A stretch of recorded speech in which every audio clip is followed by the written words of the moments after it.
The first duty of government is to protect our rights. It's our job to maintain the proper role of government in what we were tasked to do. Obviously, we over budgeted last year. I hate to say that I was right, but I was right. So.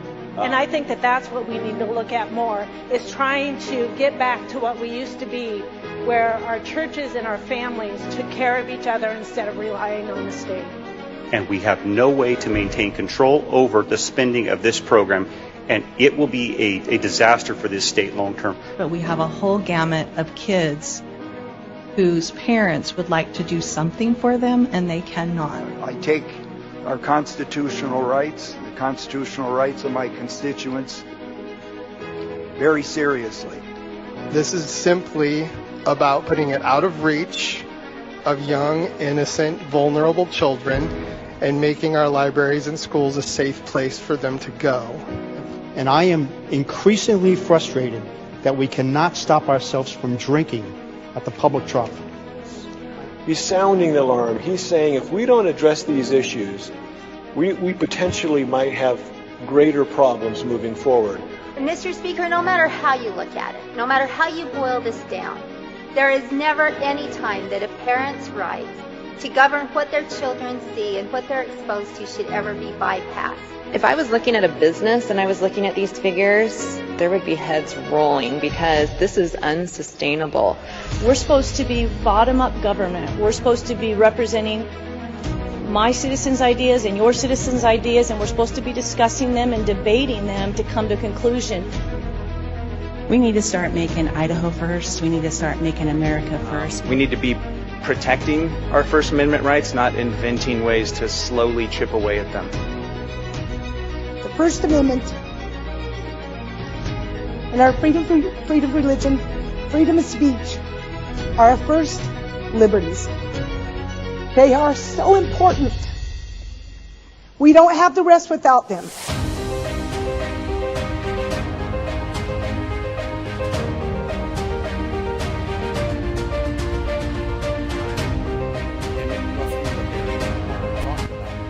And they refused to give that to me. In our agreement, we even said that they would provide this type of information to the advertiser, me, if I requested it. So they never did. We had a number of emails, and I never got anything back from them. So what this bill does is it falls under the consumer protection section of code, and it just says that an advertiser has to give you at least the date and some geographical data when you do digital advertising. Digital advertising is a kind of a weird animal, right? If you put something on television or you put something on the airwaves with radio, you can hear it. It's easy to verify. You can see it on TV. You know it happened. Digital ads, it's a little tougher to know that they're actually that these impressions are actually occurring. And so that's what this would do. It also allows for, via your initial agreement with the provider, that you can ask for more detail, but that's to be negotiated. It's not just something you can ask for. We're not going to make it to where there's a ton of extra work for these entities unless they've agreed to that in advance and can adjust their prices accordingly if they think it's going to cost them more to accomplish those things. That's the bill in a nutshell. I will say that I worked closely with a lot of stakeholders in the industry, Google, Amazon, among others. We've incorporated the changes from these stakeholders. That's why this is Senate Bill 1111 as amended, and I'd appreciate your support. Debate's open. Is there further debate? Hearing none, Senator Okonowitz, you're recognized to close the debate. Thank you, Mr. President. Debate's closed. Debate is closed. The question before the Senate is, shall Senate Bill 1111 as amended pass the Senate? The Secretary will call the roll. Adams, Anthony, Berndt, Bierke, Blaylock, Bertshaw. Cook. All right, everybody, welcome. Idaho Signal here. We are live. That's in the Senate. Senator Doug Okonowitz, Doug O, as they affectionately call him, with an interesting bill. Not necessarily something that is to the reaches the height of like urgency, but it's interesting because I thought I'm in the digital ad business too, in terms of buying digital ads and being and having stuff seen by you folks out there. And sometimes you wonder, like, okay, this thing got X amount of views. Did that really happen? And what are the effects of that? So I don't know if we can get more data on the things that we're buying to prove that we're getting what we're paying for. I think all the better. So I don't know if we need a law for that or if the market needs to just shake it out. But that's what they're doing over there in terms of a Consumer Protection Act type vibe.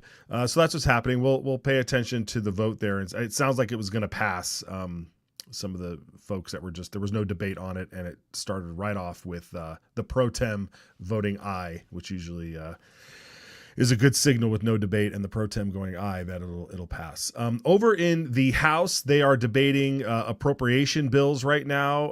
My temper was a little high this morning watching some of the debate in the Senate because they were doing appropriations as well. And folks, I'm telling you, the appropriations, of course, is when they start spending your money. Okay. This is how they this is where they start spending your money. And one of the things that frustrates me greatly is when they say, oh, well, this is actually spending federal dollars. This isn't Idaho money. This isn't Idaho taxpayer money. This is federal dollars. It's not costing Idaho anything. It's all federal dollars. Well, I don't know about you folks out there, and I just posted this on X, but if there's a program out there where me as an Idahoan can sign up to not send any money to the federal government, then sign me up, because federal dollars are still my dollars. They're still your dollars. So it's a little bit disingenuous to keep saying that federal money is not Idaho money. It's not that it doesn't come from Idaho taxpayers, because it most certainly does. I'm sick of hearing these arguments. It's the same arguments over and over again. I'm sick of hearing it. If you go out to these town halls that are happening after the session, you need to you push back on that. Challenge them that. I hate it. If we're gonna make arguments, make good arguments. Make solid arguments.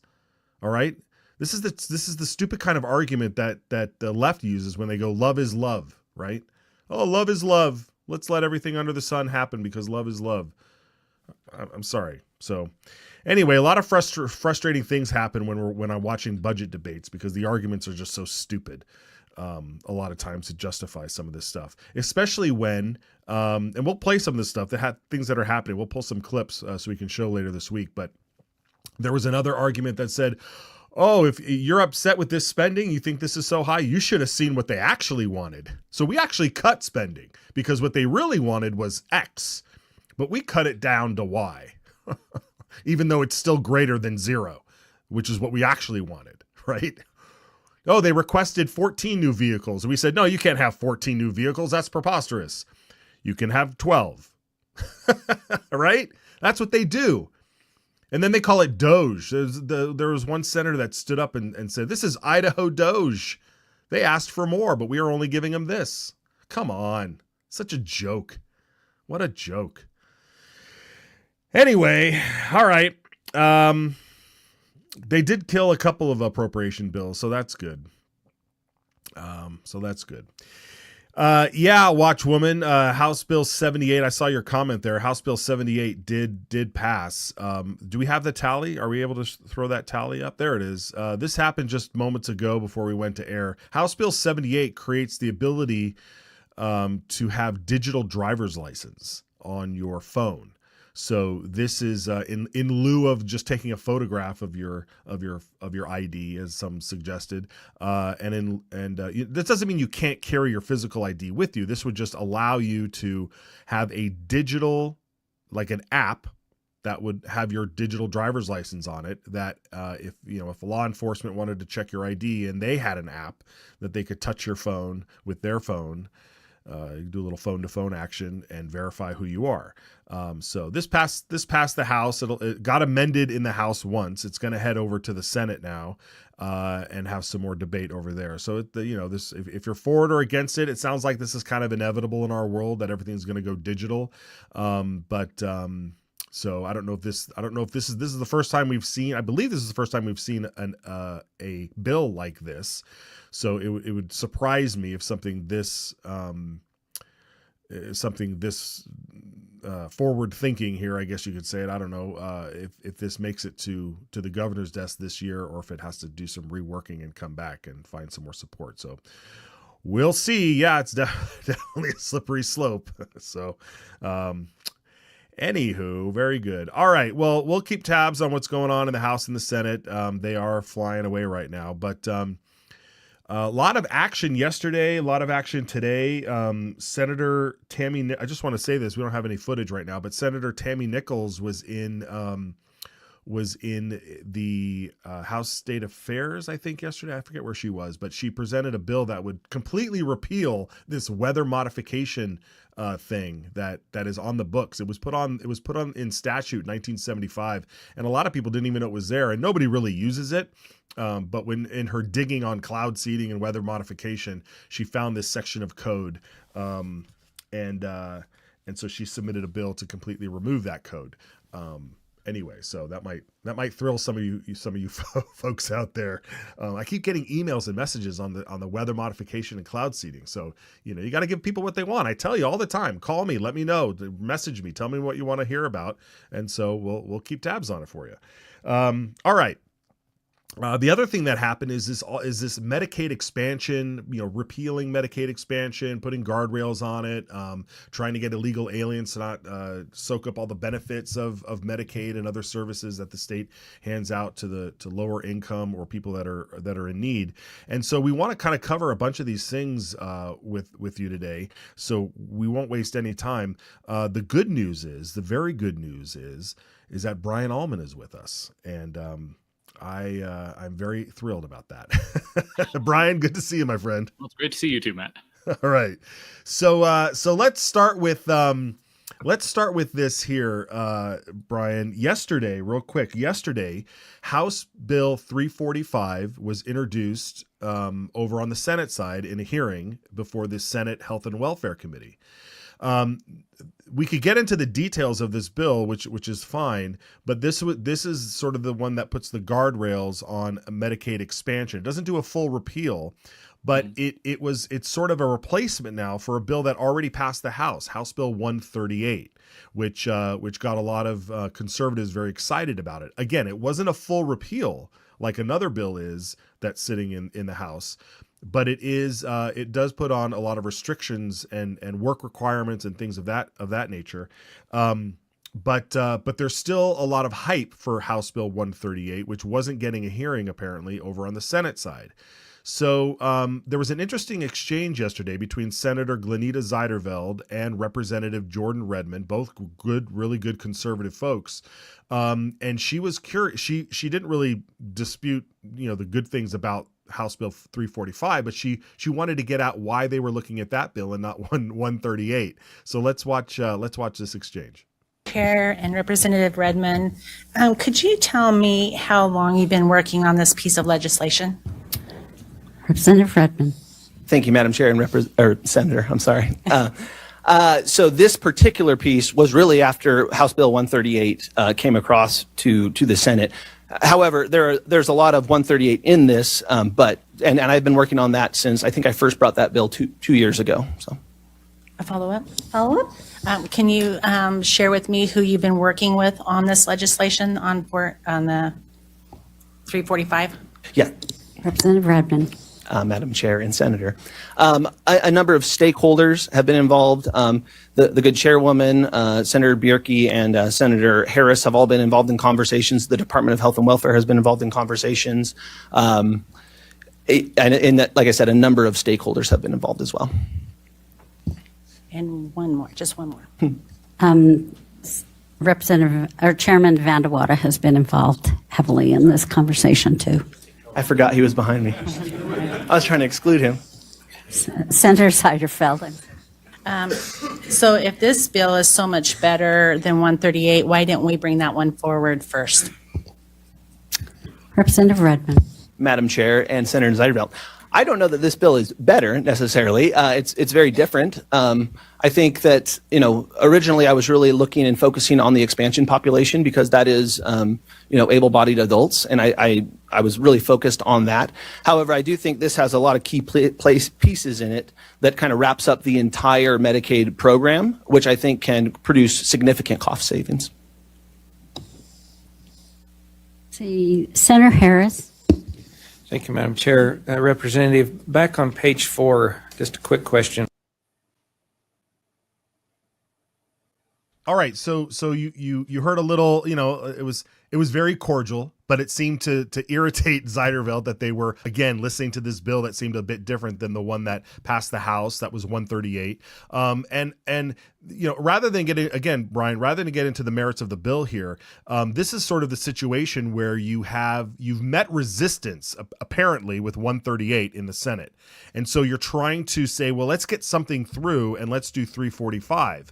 At what point do you say, no, we should stand up and fight for this one bill and then or not, and come up with a solution for something now and then come back later? I mean, there's a lot of political maneuvering that's happening right here. Yes, from what I'm told, there's a pressure on the Senate from stakeholders, I guess you would say, people, from the medical industry, pharma industry, who don't want changes to be made to Medicaid expansion, who are putting pressure on the Senate to not hear House Bill 138, which has that trigger that if they don't get the waivers from the federal government to make changes to expansion, such as work requirements and program caps, then it would go away. And I think that has a lot of people worried, even though maybe it's a necessary thing to do. So yeah, they've brought this new bill, and there is some frustration that they're hearing this now before 138, because 138, like you said, it passed the House. It passed pretty handily, but it's just been sitting in the drawer of the chairman of the Senate Health and Welfare Committee. And here's 345, which has a lot of the same things, but it has a lot of other things too, like managed care, which was not part of 138. That was a separate idea. And it also doesn't have the trigger. Instead, it has a much weaker provision that would allow the Department of Health and Welfare to adjust its own budget to take, in case the federal government changes the amount of money that they give us for this program. So yeah, there is frustration out there. And however, it looks like this is the one that they're going to push through. Yeah, well, it did pass that committee yesterday afternoon, and so it will head to the floor for some more debate, and we'll see where it heads. Okay, so on that same topic, I guess you could say, this morning, Redmond's back. He's like the Medicaid guy, I guess. But he was back with House Bill 345, and let's hear a little bit of that presentation. This bill removes non-emergency health care benefits and some social benefits. It does not prohibit anyone that is here illegally from accessing emergency care and does not prevent the state actions necessary to protect life and public safety. Currently in our state, we have a finite amount of resources for public benefits, and I don't believe that we should be spending taxpayer dollars on folks that are here illegally. I think with the passage of this bill, it really acts more of a deterrent to show that Idaho isn't allowing for welfare benefits here, for folks that are here illegally. And Mr. Chairman, would I be allowed to defer some of the time to some of the co-sponsors on here? Sure. Okay.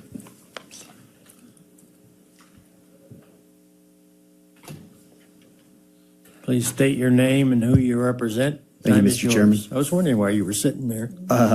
Keeping an eye on you, seeing who really had the funniest committee in the building, and your second place. Congratulations. My name is Clint Hostetler, representative for District 24, and thank you for having me, Mr. Chairman and committee. I do have a handout, if that's all right, to follow along with my talking points.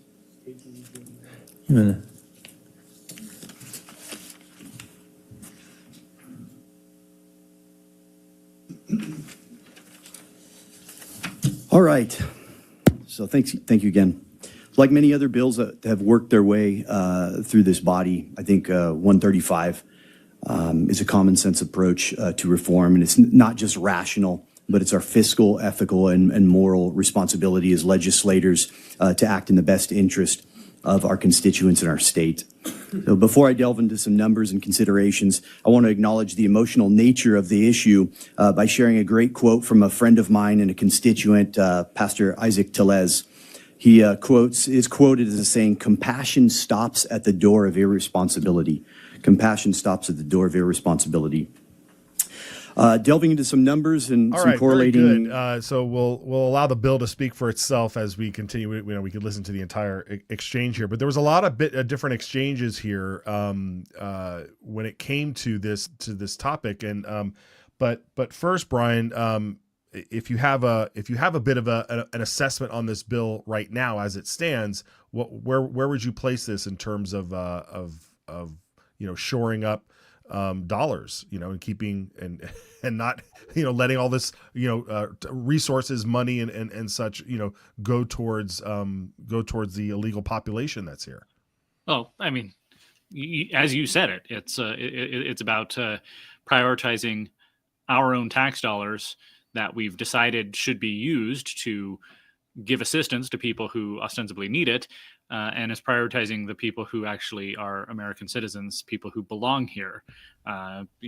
Essentially, in the first section of the bill, it just includes a line that says that when looking at the requirements of people who are eligible for these benefits, it includes the requirements of lawful presence, people who are actually allowed to be here.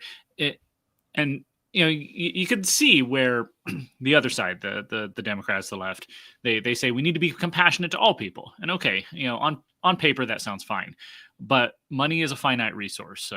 Medical facilities and medicines and things are finite resources. And doesn't it make sense to put those towards the people who are actually belong here? It's just like parents will take care of their children first before giving money to charity to take care of others' children. And that's the way it should be. You should prioritize your own family, your own community, your own nation. And then if you have, something left, as long as you're in the private sector, I would say, we shouldn't be using government funds to give money to, people in other countries necessarily. But then that should be the choice of individuals, not done by statute here. Yeah, absolutely. All that to say, it's very reasonable. Yeah.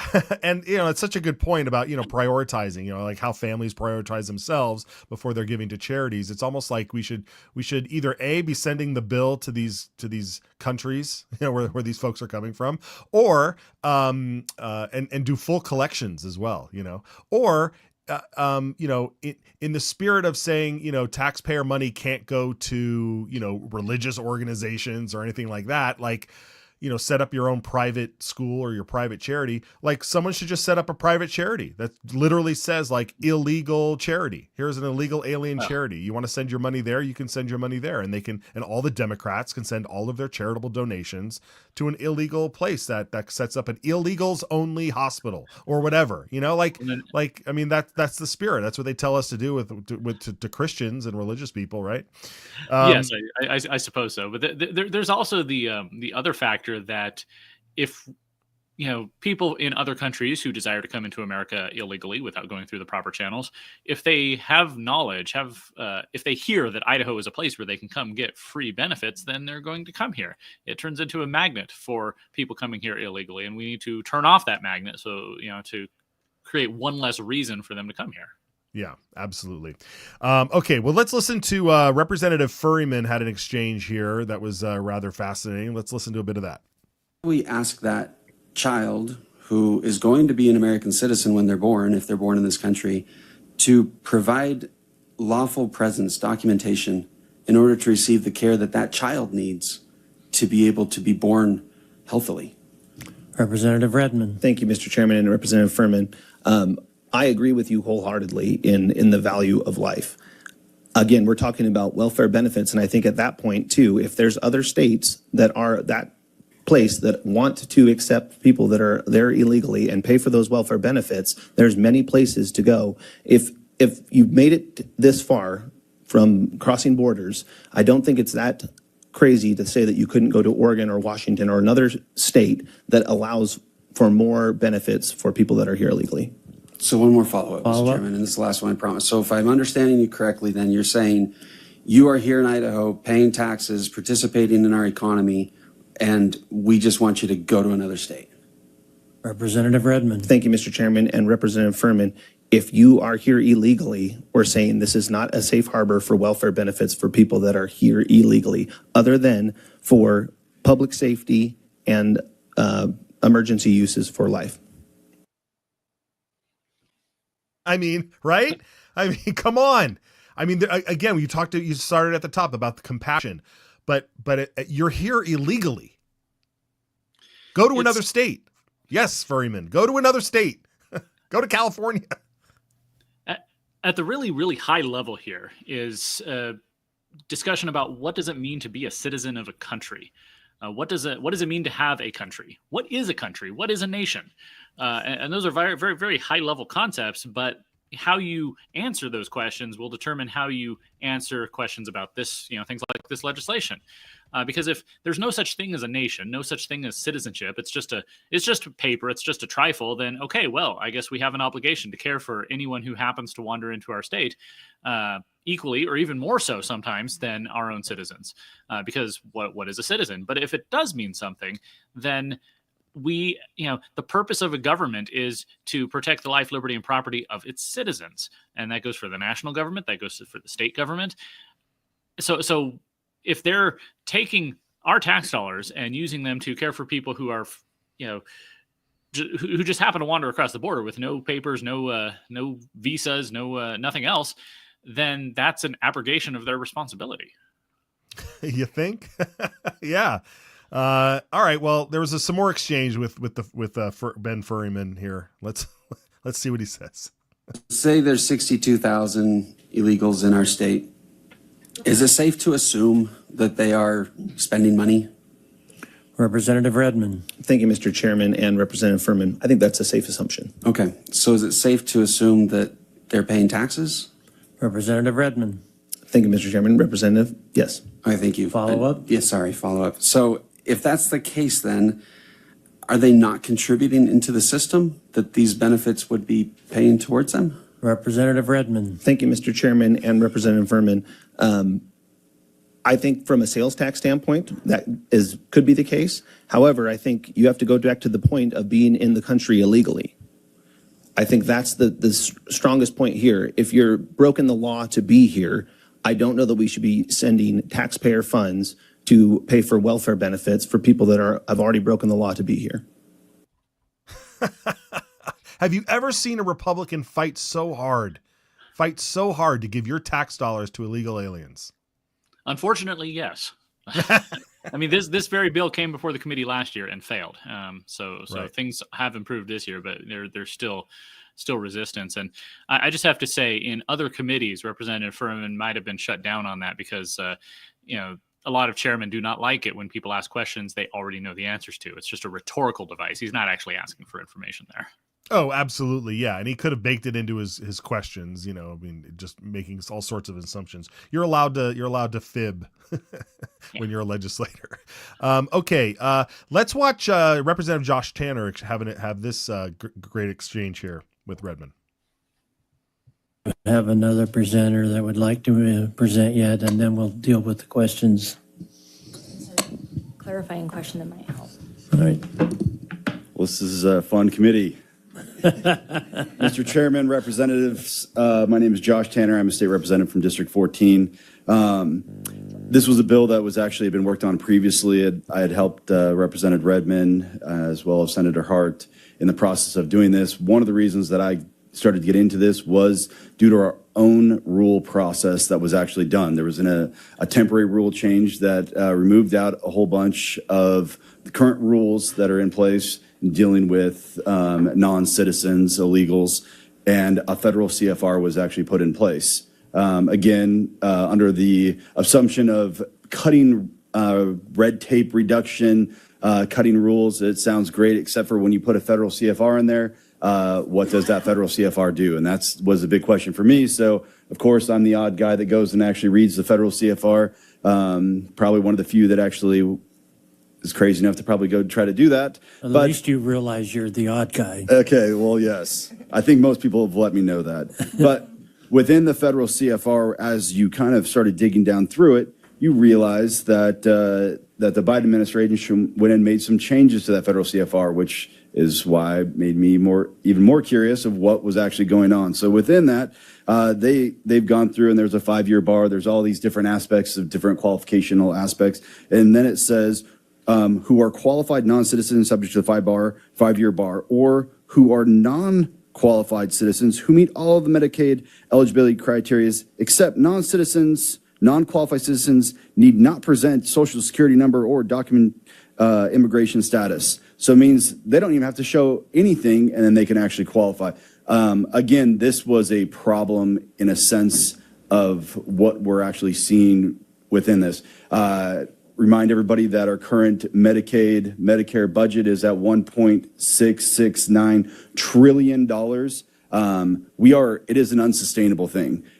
We talk about what's going to happen when these people actually come in. They're going to pay their way is what they should be doing. If they're coming into this country, if they're coming to the state of Idaho and they're coming to medical needs, they're stuck with a bill. It's the hospitals can track them down just no different than they can track me down for payment for those things.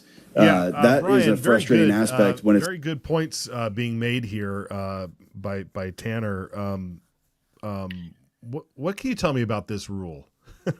So Representative Tanner actually has been working on this for a long time. I remember him showing me this rule, I think it was more than a year ago, that at the federal level, it lists off all the requirements that you have to go through to figure out who's eligible for Medicaid benefits. And then it explicitly states that you're not actually allowed to check for citizenship. You just have to assume that if somebody's applying for it, then they're an eligible citizen. And so this bill, which, again, came up last year and failed and now is back again, is trying to close that loophole, essentially. There was another bill I just want to bring up real quick that Senator Kaiser brought before a Senate committee earlier this week that changes the way that benefits are given to refugees. Now, refugees obviously have a legal status, but we had Medicaid benefits for refugees that were actually above what citizens were eligible for. And he just said, okay, well, let's make them the same so that if you come in here as a refugee and you're making more than a certain threshold of income, then, well, you can pay for your own, medical bills. And Sure. of course, there was a lot of testimony against that, but it ended up passing as well.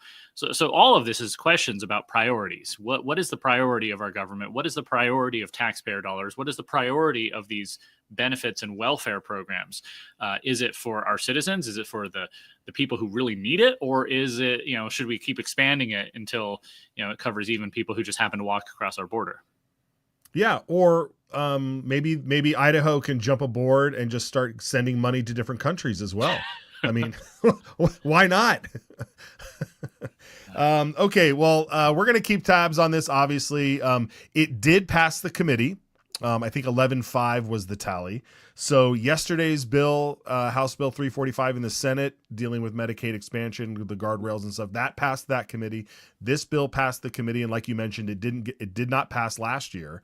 Or did it pass the committee? It didn't pass the floor last year. I believe it failed in committee last year. I think it failed in committee as well. Yeah. So this will pass the committee, and that's elections have consequences, folks. That's why when we have better elections, we can start moving things along. And so this is a good one. This is a good one to keep going. It may not be the best, right? It's everybody's, you may not get the Cadillac Coupe de Ville right out of the gate, but you got to start sending the cars through and get stuff out there. So very good. Glad you mentioned Senator Josh Kaiser. He is on deck later today to join the program, so we can talk to him about that bill and some other things that he's saying.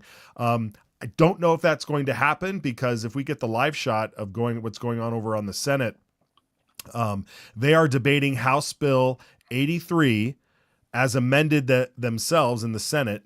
House Bill 83, again, dealing with criminalizing illegal aliens who've come into this country at a state level. So they are debating that on the floor. They've been doing that for about the last 20 minutes or so. And so I would assume if they do get to the vote on this, we'll of course bring you that tally, and if we can, and then hopefully get Senator Josh Kaiser to join us after they adjourn. So should they do that. So, All right. Well, Brian, stick around with me if you don't mind. We're going to take a short break and we will be back. It's our job to maintain the proper role of government and what we were tasked to do. The dictionary defines a pledge as something that you give as a sign that you'll keep a promise. As Idahoans, that's what we're looking for in our elected leaders. A sign that they'll keep their word. Talk is cheap, and so are political promises, hidden agendas, and special interests.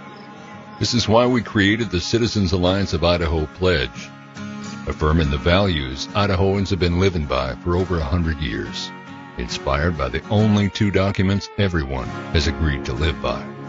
So when an Idaho legislator signs our pledge, inviting voters to publicly hold them accountable, that's what we call political integrity.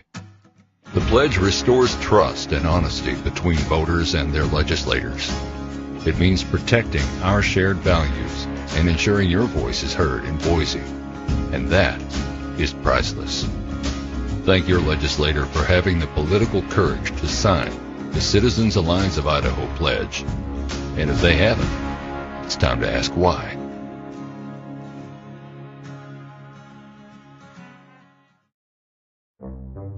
Man, I sure do love paying my taxes.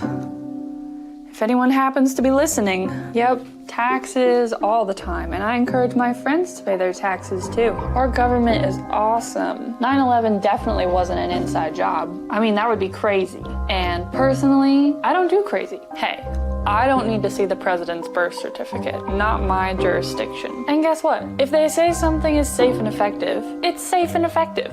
Listen, I hang my Ukraine flag one nail at a time, just like everybody else. I think we need to send them all the money that they need. Keep printing it, keep it coming. I'm not one of those conspiracy theorists that you hear about. They can really get stuck on an idea, but me, you just tell me what to think, I'll go with it. Nope, you won't see me burying gold in the backyard. That's dishonest. I wouldn't do that to you guys. And I register all my guns. I stayed home during COVID, and I called in any of my neighbors who weren't, because it seems like the right thing to do. I love how they classify documents, how the FBI does that, how they just keep them locked away. No one needs to know. Why would I need to know? And I just can't believe all those MAGA extremists who tried to overthrow the Capitol. Crazy. That's totally the kind of thing they would do. There was nothing weird about that day. I was watching the news, and I totally believed it. Yep. I don't ask a lot of questions.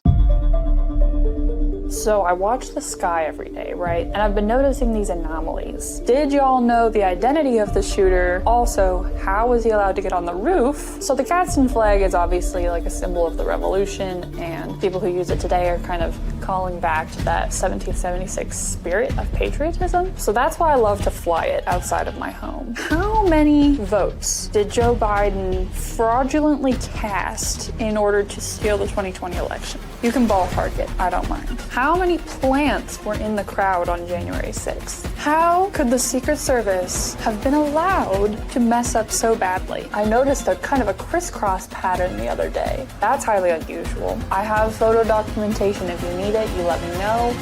Well, Agent, if you're listening, and I know you are, send my regards to Kash Patel.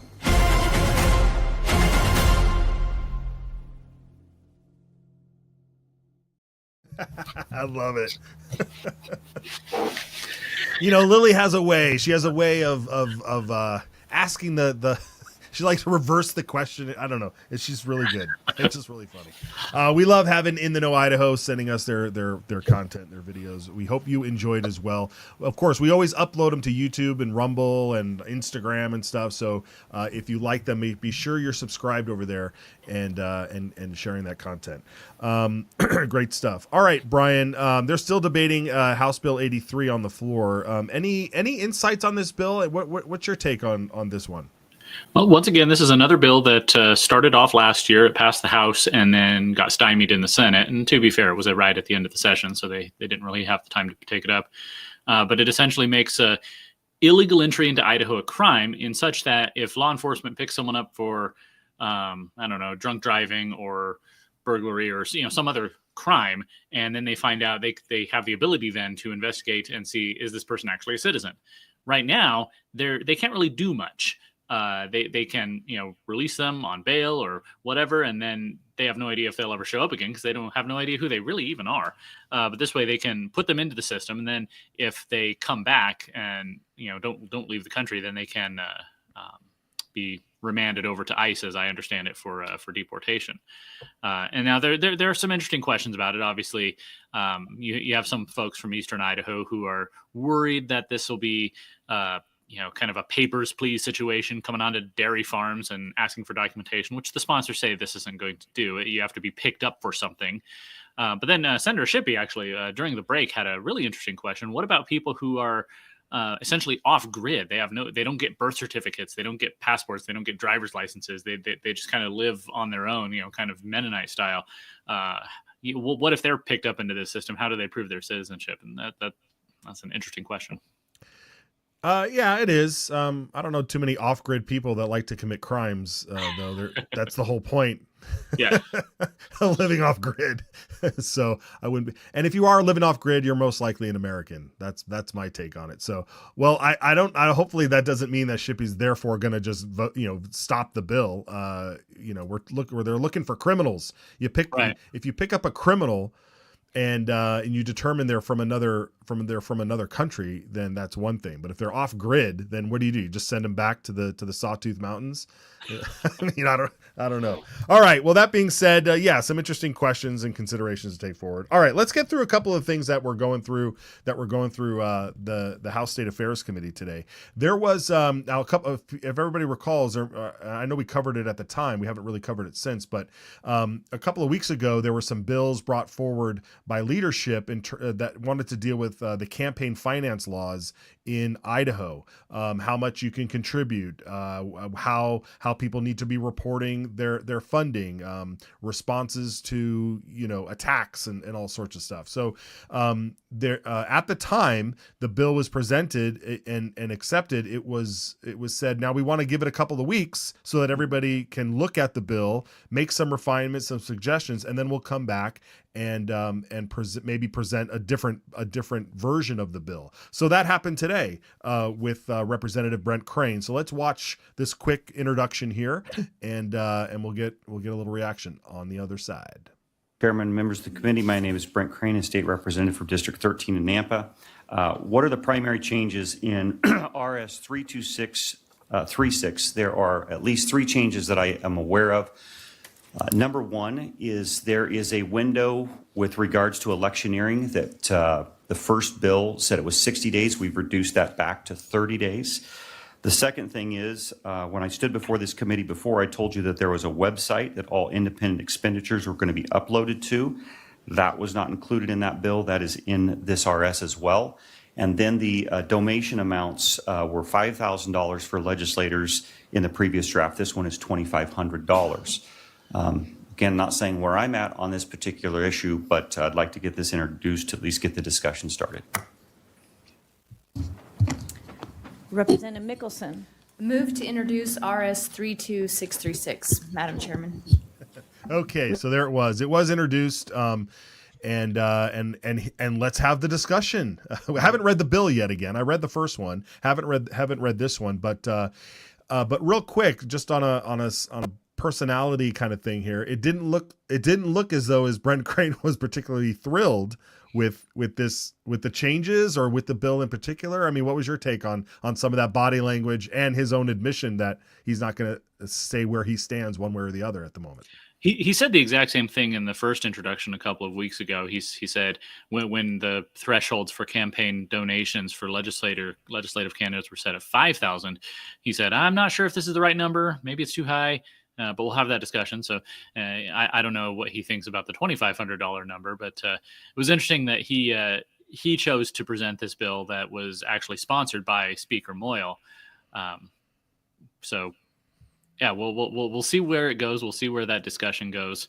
Obviously, this bill is a complete rewrite of our campaign finance legislation, which first came about way back in the 1970s when, by Citizens Initiative, the people of Idaho created the Sunshine system of reporting campaign donations. And it hasn't really been, comprehensively rewritten since, which, it's the sort of thing you have to do every 50 years or so. But we'll definitely need to dig into it and make sure it's all on the level. The first set of bills they introduced a couple of weeks ago, they introduced 4 at once. The campaign finance, the lobbying, but also stuff about libel and lying in campaign ads. And so I think all 4 of them got kind of conflated together when there's really separate issues. And it looks like the libel ones and the dishonest campaign ones are not going to proceed. They were just kind of introduced as far as I can tell, as a, hey, we know you're out there and we're watching you, which is probably a good thing because they seemed a little overbroad. But these, it seems like they do want to move something regarding campaign finance. Yeah, and that was going to be my next question, because we haven't seen those other bills. I mean, they've been printed, but they have not had a hearing yet. There doesn't seem to be any movement on those. The one on lobbyists, the one on campaigning, that one definitely, obviously, we're seeing them be modified, and so do we expect them to get a full hearing and maybe used as sine die bait? As like, hey, if you guys want to get out of here, we won't be able to pass the budgets until we get out of here, right? Because you got to pass the budgets first. That they're constitutionally required to have a balanced budget by the time they get out of they leave for the session. Do you think that these bills will need to be passed this year if they so desire to be, or is it something again that says we'll take them as far as we can, and maybe we come back in 26 and make sure they're in play in 26, or is that too late? It's possible that that's the way it happens. Obviously, if it passes this year, it would be in effect for next year's election year. If it passed next year, then it would really be in effect for the 2028 election season. And next year is a big election. It's a statewide election year. The governor, attorney general, lieutenant governor, secretary of state are all up for re-election next year. So I don't know. That's something I'll try and find out, if how much energy is there in the body, with the speaker, with committee chairs to push this through, because they are reaching near the end. We're here on March 11th now. They were hoping to be done by March 22nd. I don't see that actually happening, but it would still need a full hearing on the House side, floor vote, full hearing on the Senate side, floor vote. So if they want to get it through, they're going to have to get moving. So yeah, it's possible they hold it till next year.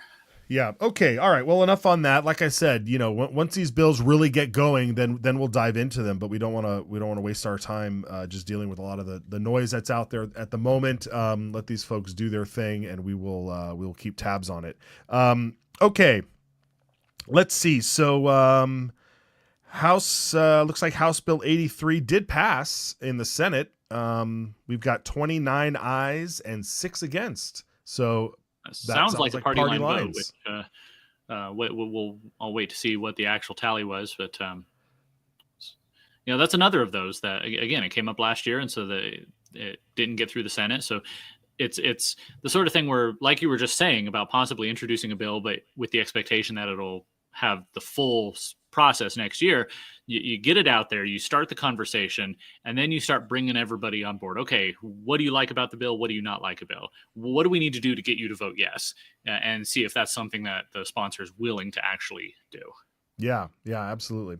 All right, so with that, if Senator Kaiser is able to join us, because we don't know exactly what happens after session, they might caucus, they might grab people each other in the hall and go do some business. But if Senator Kaiser join us, we'll bring him in. In the meantime, what else happened in House State Affairs today? Representative Steve Tanner presented a bill that should be of note to some of you folks who are a little annoyed with maybe some of your city officials. The current recall rules when it comes to cities is that you must get 20% of the people to sign on to a petition or some sort of a recall notice in order to initiate a recall of a city official. But there was wording in there that said that for cities that have 100,000 or more, those cities are divided up into districts, and so each district has its own representative that gets elected to the city. And right now, Brian, I think you need to have 20% of the whole city if you wanted to recall just one of those people. And here's what Steve Tanner wanted to modify in the bill. 377 is that it's going to modify statute 34-1702 that has to do with the recalling elected officials. And specifically in focus here is the recall of city council people in the cities that have more than 100,000 people. And what it does, it just says that for gathering signatures for recall purposes, for getting a petition together, that should match the requirements for doing that should match the districts that the people were elected from.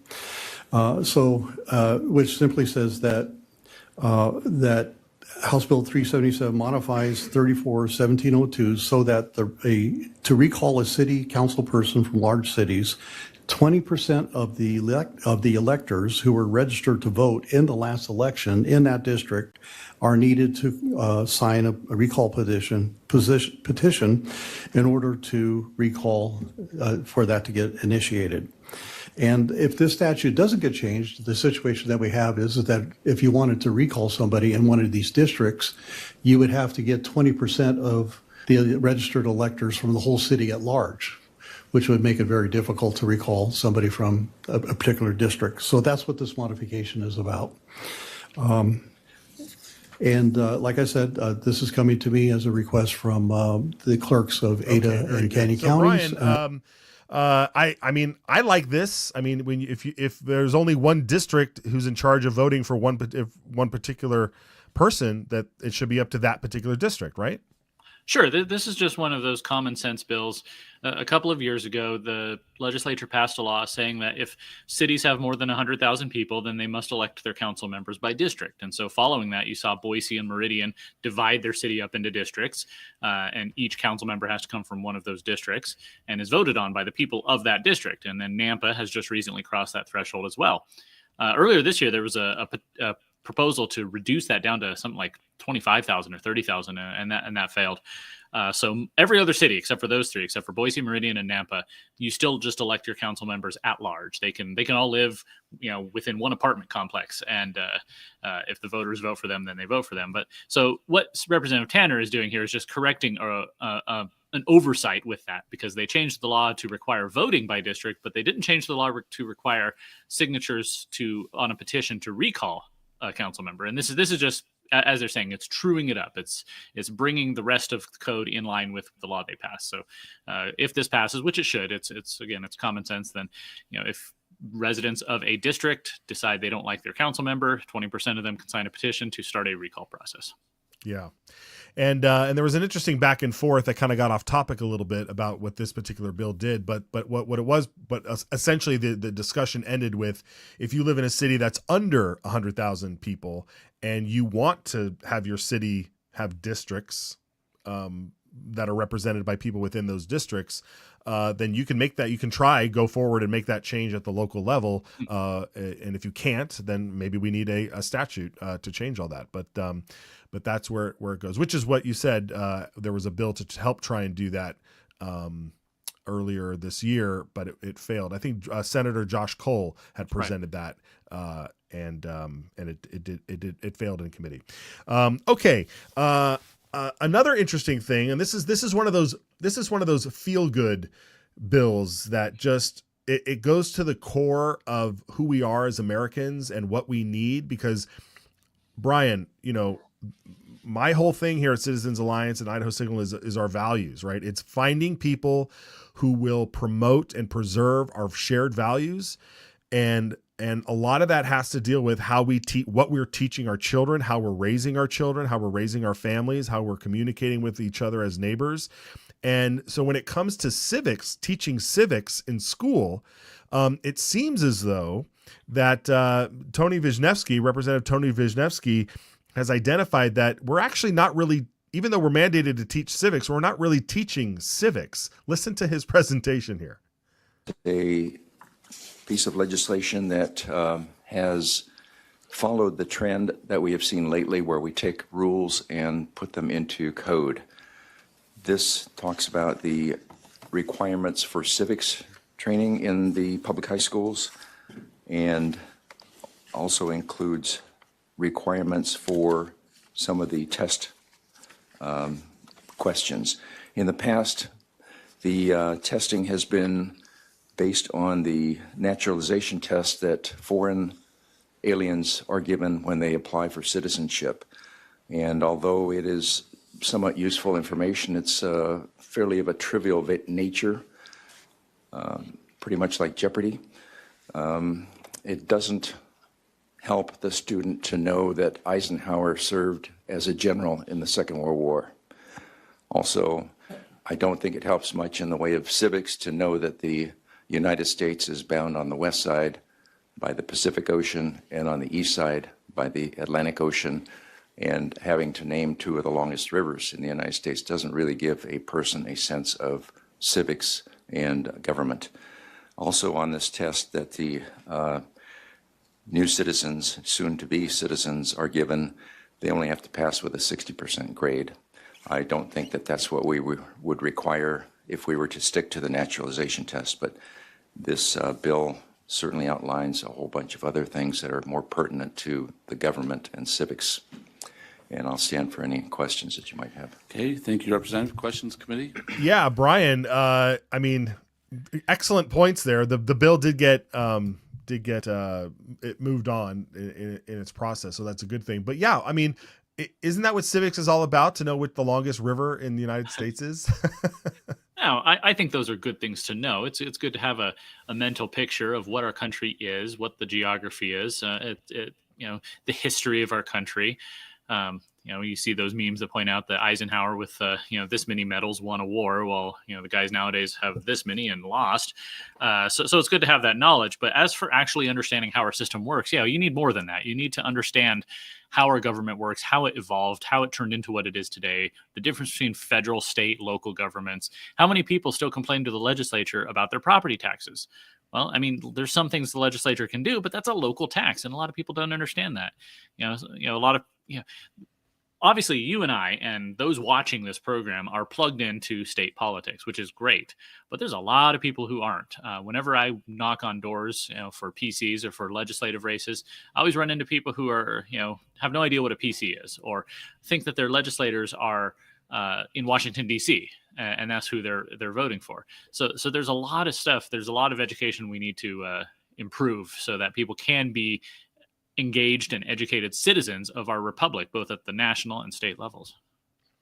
Yeah, and that's why we had a couple of months ago we had Elizabeth Landis on, author of The Forgotten Realm, which is a fantastic book that teaches it's targeted towards Christians, but it teaches Christians how to be engaged civically because that's part of our duties, is to know civics, to understand civics, and to be engaged in that. And I don't recall in the book them talking about geography. So I think this is such a crucial point, that if we're going to teach civics, that you should understand A, what your rights are, and B, how things actually operate. And you hit it on the nail there. There are a lot of people like you and me and folks that tune into this show all the time that do understand the process, or they understand it more than the casual person. But this program is designed to reach the casual person. Like, if a casual person is watching, Newsmax or Fox News at night to just pay attention to what's going on nationally, you can watch this program and get a very good sense of what's happening in your own state.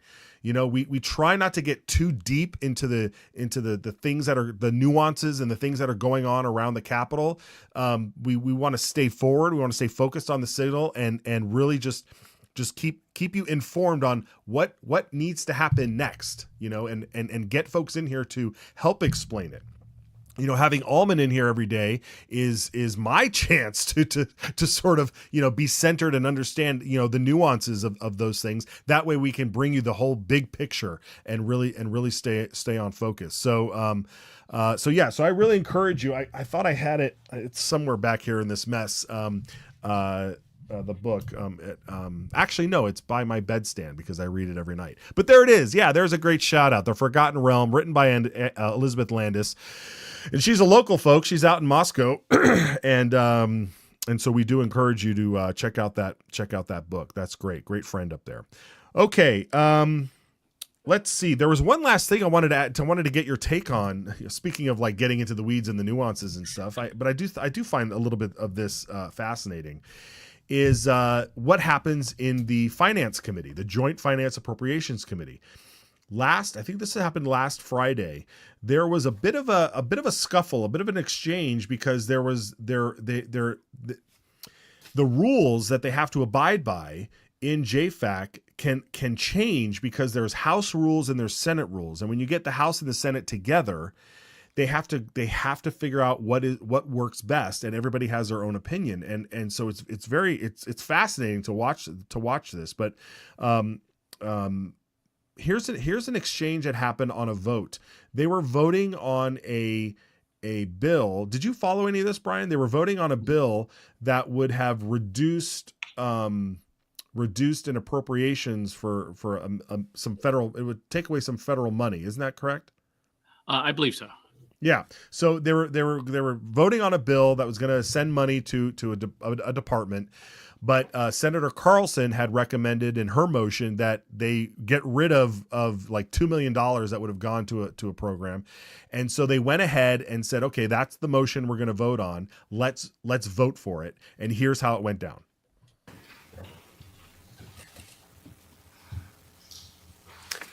Senator Grow. Aye. Woodward. Cook. Bierke. Hart. Aye. Carlson. Aye. Zeiderveld. Yes. Galloway. Aye. Ward Engelking. Aye. Wintrow. Aye. Representative Horman. Aye. Miller. Aye. Furness. Handy. Aye.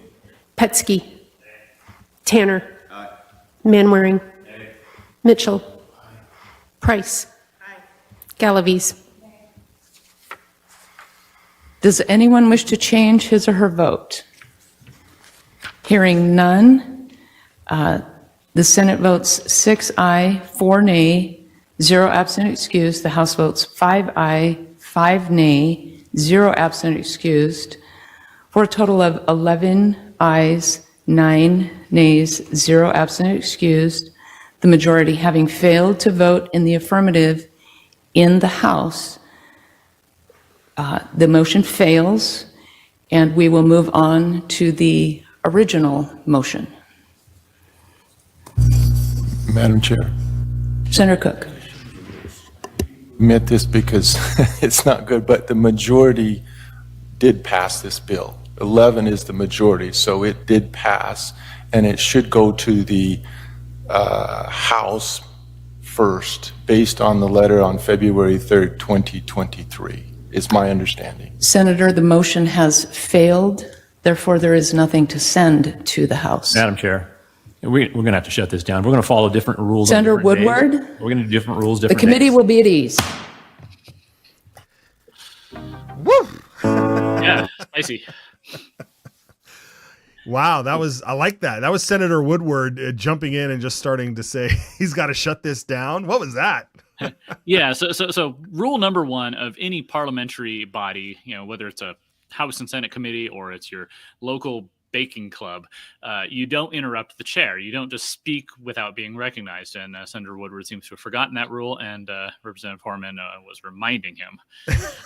Reminding him. Yes, she was. Okay. All right. So here's what happened, right? So this is what's fascinating. And that was about $2.6 million.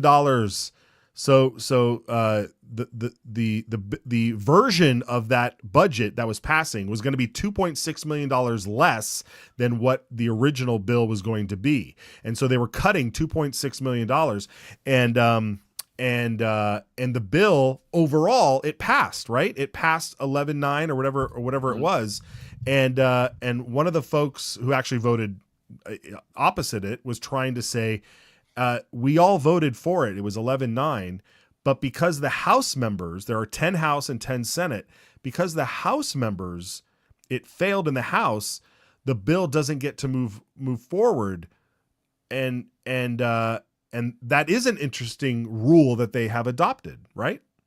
Right. So it's these quirks that come up because it's a joint committee. Like you said, it's the Senate Finance Committee and the House Appropriations Committee. They meet together as a joint committee. And so they initially had a rule or they had not really a rule, just kind of an understanding, an unwritten rule that if something passed overall, but it failed one of the two sides, and a tie is a failure, and this one was 5-5 in the House, then it would go to that body. So this, according to that understanding, and this is what Senator Cook and Senator Woodward were trying to say, is that it should go to the House, and then the House decides what to do with it. They can take it up on the floor, or they can return it, or whatever. But according to what Representative Foreman went on to say after they came back from at ease, is that they were advised by their counsel that according to the rules, that's not actually how it should be, since the motion fails in one of the two houses, in one of the two chambers, there's not actually a bill. There's no bill to send to the House because it has not been turned into a bill because the motion has failed. And so it has to be retained in JFAC, and then they will bring it up again at a later time. In this case, a substitute motion failing, then that means they go on to the original motion.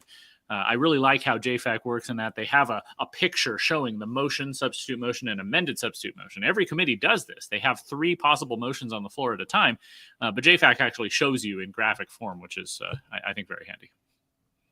Yeah, it is. It is handy to see.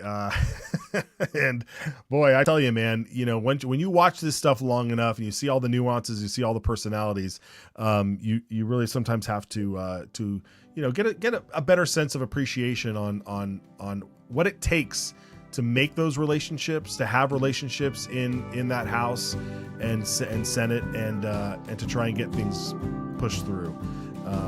It's difficult, and we've seen a lot of great fights that have been made.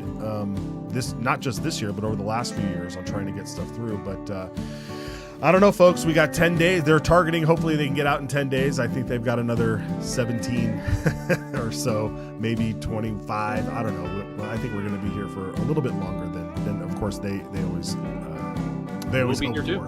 Yep. All right, Brian. We're gonna let you loose here. Let people know what you're working on and where they can follow you. GemStateChronicle.com. Still just following the legislature with all these bills that are rushing through at breakneck speed. It's like a fire hose. I'll try and distill it down to at least a steady drip here. At GemState Brian on Twitter, where I try to live tweet as much as I can. Very good. All right, Brian. We'll see you back here tomorrow. Thanks, brother. All right, folks, that's it. We're 7 minutes past the normal exiting time on this ride today, but I thank you for joining us. We'll try and get Senator Kaiser on this week. It's always good when we can have. I don't think he's been on the program yet, so it'll be good to have him come on. So we'll see that. As always, IdahoSignal.live is where you can listen to the show live right now as we end. It'll start a loop shortly thereafter. If you've missed any portion of this and you want to listen to it on the road, that's great. Yeah. All right, folks. Well, thanks for joining us. We'll be back tomorrow for the Wednesday show. Take care.